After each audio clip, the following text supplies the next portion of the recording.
اللہ کریم نے کلام مجید میں کئی مقامات پر والدین کی شان اور عظمت کا ذکر فرمایا۔ ماں باپ دونوں، ان کے متعلق یہ 15ویں سپارے کا جو جس میں نے پہلی آیت کے مبارک جملے پڑھے سعادت نصیب ہوئی ہے، وہاں رب کریم ارشاد فرماتا ہے کہ تمہارے رب نے یہ آرڈر دے دیا ہے، تمہارے رب کا یہ فیصلہ ہے، تمہارا رب یہ چاہتا ہے، کیا چاہتا ہے؟ کہ اس کے علاوہ کسی کی عبادت نہ کی جائے۔ تمہارے رب کا یہ حکم ہے، وقدار ربو کا، تمہارے رب کا یہ حکم ہے کہ اس کے علاوہ کسی کی عبادت نہ کی جائے، اور ساتھ ہی بالکل متصل اگلا جملہ یہ فرمایا کہ اپنے ماں باپ سے حسن سلوک کرے۔ اچھا، اپنے لیے وقدار ربو کا یہ 4 جملے ارشاد فرما کر، ٹھیک ہے، اور فرما دیا کہ اس کے علاوہ کسی کی عبادت نہ کرو، اور پھر پورا رکوع جو ہے قرآن مجید کا، یہ سارے کا سارا والدین کی شان میں اتار دیا۔ ایک ایک بات ارشاد فرمائی، فرمایا کہ والدین سے حسن سلوک کرو۔ اچھا، فرمایا دونوں یا دونوں میں سے کوئی ایک تمہارے ہاں بڑھاپے میں چلا جائے تو فرمایا پھر ان کے سامنے اف بھی نہ کرو، اور فرمایا اپنی محبت کے بازو ان کے لیے بچھا دو، ٹھیک ہے، پھر فرمایا ان کے لیے دعا کرو۔ یہ ساری تفصیل قرآن مجید میں بیان کر دی۔ اچھا، اب احسان کیا ہے؟ پہلا جملہ، نبی کریم علیہ السلام تشریف فرما تھے، ایک بندہ آیا تو دیکھنے میں لگ رہا تھا کہ یہ مدینہ شریف کا رہنے والا نہیں، لیکن اس کا لباس سے، اس کے حلیے سے لگ رہا تھا کہ جیسے ابھی تیار ہو کے آیا ہو گھر سے نکل کے، صاف ستھری زلفیں، دور سے بندہ آیا ہو سفر کر کے تو بالوں میں گرد وغیرہ سارے سلسلے، کپڑوں پہ مٹی لگ جاتی ہے۔ اتنی ترقی کر رہی دور نے، لیکن اس کے باوجود بھی سمندری سے موٹر سائیکل پہ ذرا آئے نا عالم شریف تو پتہ چل جاتا ہے کہ بندہ کہاں سے آیا، بری حال ہو جاتی ہے۔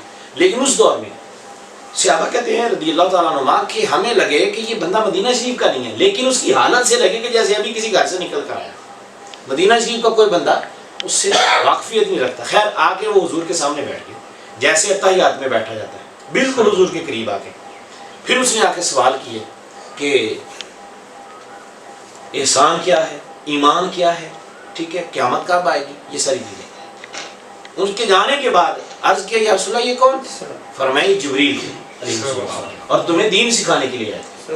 وہاں جو سوال کیا تھا کہ احسان کیا ہے، جبریل امین نے اللہ کے محبوب سے احسان کیا ہے، تو نبی کریم علیہ السلام نے فرمایا احسان ہے کہ جب بندہ نماز پڑھ رہا ہو تو پورے اس کے اعصاب پہ، اس کے دل دماغ پہ اس کا پورا یقین، یہ بات چھائی ہو بالکل ہر طرح سے کہ وہ اللہ کریم کے سامنے، رب کریم کے جلوے دیکھ رہا ہے، بے حجاب اللہ کے سامنے کھڑا ہے جب نماز پڑھ رہا ہے۔ فرمایا یہ احسان ہے۔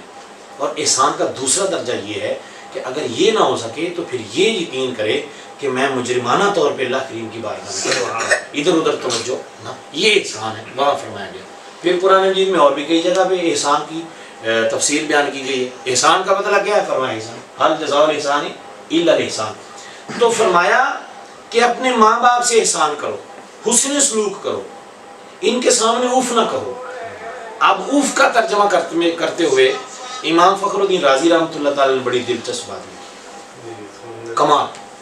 وہ کہتے ہیں کہ ادھر سارے صاف ستھرے اچھے کپڑے پہن کے سارے بیٹھے، ابھی دروازہ کھلے، تیز آندھی آئے اور مٹی اڑ جائے اور ہمارے کپڑوں پہ آ جائے تو ہم کیا کریں گے؟ فوری طور پہ سارے ایسے کریں گے، ٹھیک ہے۔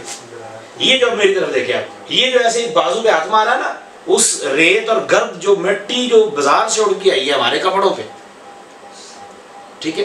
عرب شریف کا باقاعدہ حوالہ دیتے ہوئے امام فخر الدین رازی کہتے ہیں کہ صحرائے عرب کی تپش اور ہوا تیز ریت اڑا کے، جو مٹی اڑا کے بندے کے جسم اور کپڑوں پہ ڈال دے، اس کو ایسے بندہ صاف کرے نا تو تھوڑا سا ذرا تکلیف بھی ہوتی ہے نا، بھیا ہونے نہ کے ہیں ایک ہی بن گیا، ٹھیک ہے۔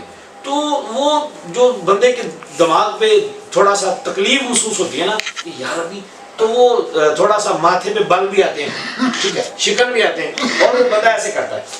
یہ جو ایسے ہاتھ مارنا اور یہ ہاتھ مارنے سے جو آواز پیدا ہو رہی ہے، اس کو عربی میں فرمایا اف کہتے ہیں، امام فخر الدین رازی کہتے ہیں۔ اب فرمایا تیری اتنی آواز بھی تیرے ماں باپ کے سامنے نہ نکلے جتنی یہ اس کپڑے پہ ہاتھ مارنے وہ مٹی کی وجہ سے نکل رہی ہے. یہ قرآن مجید کی تفسیر بیان کر رہے ہیں امام فخر الدین رازی رحمۃ اللہ تعالیٰ. انہی نے دوسرا قول نقل کیا ہے. ایک صحابی رضی اللہ تعالیٰ تابعی ہیں حضرت سیدنا سعید ابن مسیب رضی اللہ تعالیٰ بڑے جلیل القدر. یہ بھی جب یزید لائن نے حملہ کیا تھا مدینہ شریف پہ تو کئی دن وہاں نماز نہ ہو سکی, مسجد شریف کو تالے لگے رہے, وہاں اس نے گھوڑے بندھے ہوئے تھے باقاعدہ.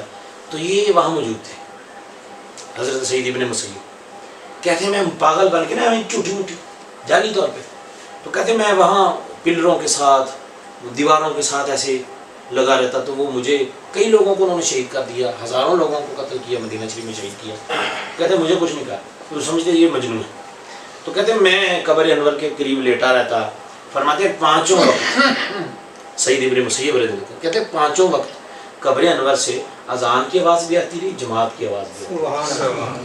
یہ حضرت سعید ابن مسیب رضی اللہ. یہ کہتے ہیں ان سے کسی نے پوچھا اف کا کیا مطلب ہے. یہ جو قرآن مجید میں فرمایا اف ولا تنہرہما وقل لہما قولا کریما, کہ اپنے ماں باپ کے سامنے اف نہ کرو بلکہ ان سے کریما یعنی پیاری میٹھی باتیں کرو. یہ اف کیا ہے؟ تو حضرت سعید ابن مسیب پتہ کیا کہتے ہیں؟ انہوں نے کہا کہ ماں باپ کے سامنے اولاد کی پوزیشن اور حالت یہ ہونی چاہیے ہر وقت کہ جیسے ایک بندے کو گناہ میں دیکھ کر گورنمنٹ کی پولیس نے پکڑ لیا, جرم کرتے ہوئے پکڑا, رنگے ہاتھوں پکڑا گیا, اب فرمایا اس کو جیل میں ڈال دی. اس نے وہاں سے فراری اختیار کر لی, دوڑ گیا, وہ مغرور ہو گیا. اب دوڑے بگوڑے ہوئے مجرم کو پھر دوبارہ پولیس اور فوج مل کے ڈھونڈ ڈھانڈ کے کہیں سے لے آئے. سمجھ گئے؟ بگوڑے مجرم کو, دوڑے ہوئے کو, مفرور آدمی کو پھر کہیں سے چھان بین کر کے پورے ملک سے وہ پکڑ کے لے پولیس اور فوج, اور لا کر پھر دوبارہ قاضی کے سامنے بٹھا دے. سمجھے؟ جج کے سامنے پھر دوبارہ بٹھائے. فرماتے ہیں اب جو پوزیشن اس مفرور آدمی کی ہوگی ایسے ہی ماں باپ کے سامنے بندے کی ہونی چاہیے. اب اندازہ کیجیے آپ یار, یہ بات تو تابعی فرما رہے ہیں, حضرت سعید ابن مسیب فرما رہے ہیں, تو کیوں نہ اپنے کریم کی ایک حدیث آپ کو اور سنائیں. سبحان اللہ. صحابہ فرماتے ہیں رضوان اللہ تعالیٰ علیہ مجمعین, عشاء کی نماز غالباً پڑھنے کے لیے حضور مصلی پہ تشریف لے کے آئے. مسجد شریف غلاموں سے بھری تھی, رونق کی رونق. اب جائیے وہاں, اللہ لے جائے ہم سب کو, اور دیکھیے وہاں کی رونق کی. اللہ کریم دوبارہ حرمین شریف کی رونقوں کو بحال فرما دے. تو حضور تشریف لے آئے, دیکھا تو سب غلام سب بسب کھڑے. دیکھ کے میرے حضور نے اپنے غلاموں کو ایک بات ارشاد فرمائی. فرمایا میرے غلاموں, کاش کہ آج میری ماں زندہ ہوتی.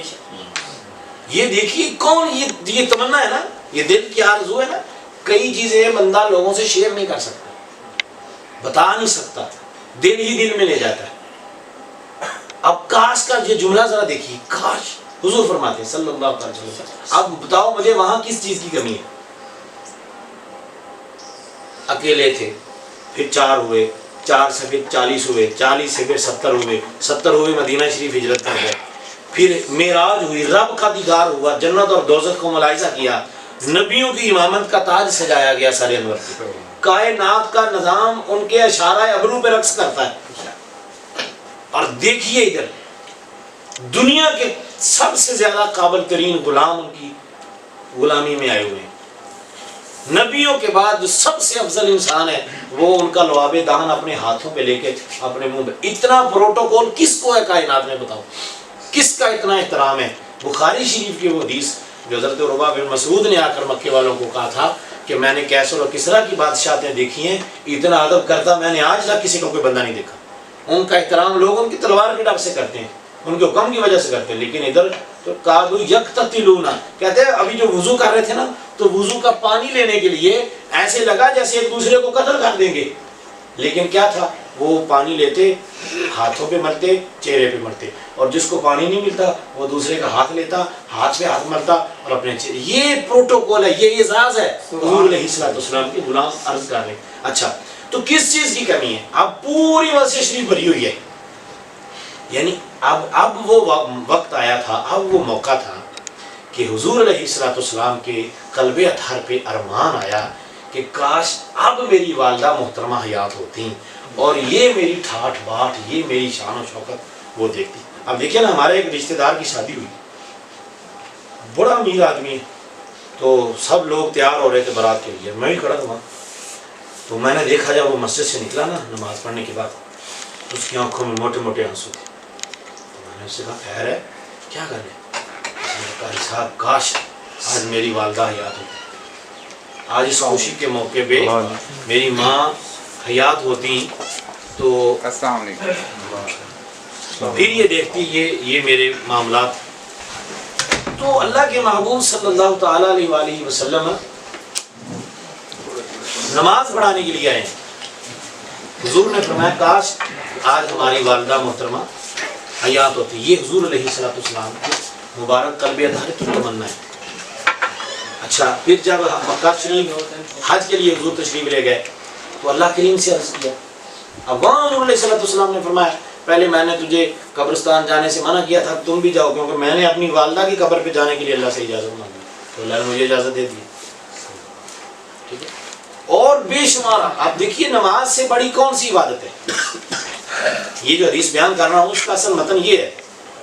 فرمایا ہاں یہی اگر میری والدہ حیات ہوتی اور اتنے بندوں کو میں نماز پڑھا رہا ہوتا، اور فرمایا ہم سورہ فاتحہ شریف پڑھ چکے ہوتے. میں ایک بات کہا کرتا ہوں کہ ہمارے ہاں تقریریں ایسے چسکا سنی جاتی ہیں. مثلا فوتگی ہوگی نا جنازے پہ تو لوگ تھوڑا سا بیان کرتا جی کیوں والے بندے وضو کر دے پہ کوئی مہمان آ رہے جی تھوڑا سا ضبط کے لیے تو یہ وقت پاس کرنے کے لیے. اچھا اسی طرح کل خانے پہ ختم پہ بیان ہو رہا ہے، تھوڑی تقریر لمبی کر دو ختم مک کیوں ہے حاجی کھانا نہیں پکیا کیونکہ کل شریف کے بعد فوری جائیں گے کھانا مہمانوں کو کھلائیں، ابھی کھانا تیار نہیں ہوا. یہ آج صبح